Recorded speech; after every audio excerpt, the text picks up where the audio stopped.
toutes les personnes, on a énormément de commentaires de personnes qui souhaitent se développer, mais justement sans avoir utilisé les levées de fonds et le financement pour des raisons religieuses. Ouais. Au respect à toutes ces personnes-là hein, qui m'ont beaucoup critiqué sur le net. Hein. Désolé, je suis de votre côté. Si j'avais pu faire 100, je l'aurais fait 100 aussi.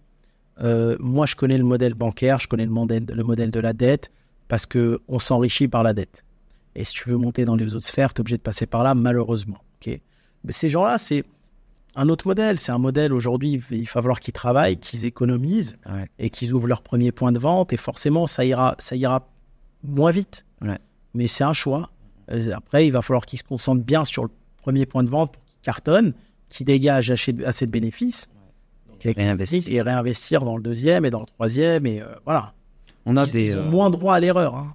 Ils travaillent avec leur argent, pas avec l'argent des banques. Et le développement, il sera plus long Un peu plus long au départ. Après, si par exemple, ils ont la chance d'avoir 10 affaires qui tournent très fort et qui dégagent assez de résultats, ils n'ont plus besoin de dette bancaire. En vrai, ils n'en ont pas besoin. Après, ça se fait tout seul. Si tu as 10 affaires qui font chacune 300 000 de résultats par an, ça te fait 300 000. Ouais, ça te fait 3 millions par an. Après impôt, peut-être 2.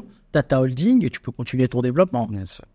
Et pour les personnes un peu plus qui commencent, tu disais dans une autre vidéo, si vous avez un restaurant qui marche bien, etc., et que vous voulez le dupliquer, demandez autour de vous dans un premier temps des amis, de la famille pour investir. Tes premiers franchisés, c'est souvent ça. Ouais. C'est ceux qui croient en toi au début, des amis, de la famille qui veulent investir. Et des fois, tu sais, le système un peu comme ils font les Asiatiques, la tantine et tout, c'est bien. Des fois, ils travaillent pas avec les banques, ils travaillent avec la communauté qui met de l'argent. Le monde israélien aussi fait beaucoup ça. Je le vois un peu moins chez les Maghrébins peut-être, mais quelle est la raison? Peut-être moins de solidarité, malheureusement, c'est malheureux. Hein. Ouais. Mais je veux dire, demain, tu fais ta première affaire. Tu as 10 bons amis qui croient en toi, ils vont te prêter chacun 20 000. Ça te fait 200 000, tu démarres. Et ils vont consommer chez toi pour faire tourner ton affaire. Il y a des gens qui veulent consommer avec une conscience, qui veulent consommer communautaire, d'autres qui veulent consommer associatif. Tu vois ce que je veux dire? Et je pense que le monde va aller de plus en plus par là.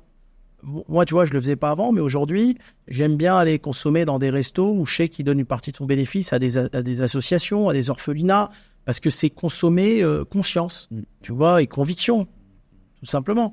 Mais oui, il faut démarrer. Tu peux démarrer avec des prêts au niveau de la famille. Hein. T'as des entrepreneurs un peu comme le créateur de GoPro. Lui, c'est pareil. Il a commencé avec $5 000. Sa mère lui a prêté 35 000. Il a construit son petit prototype quand il était en vacances en train de surfer.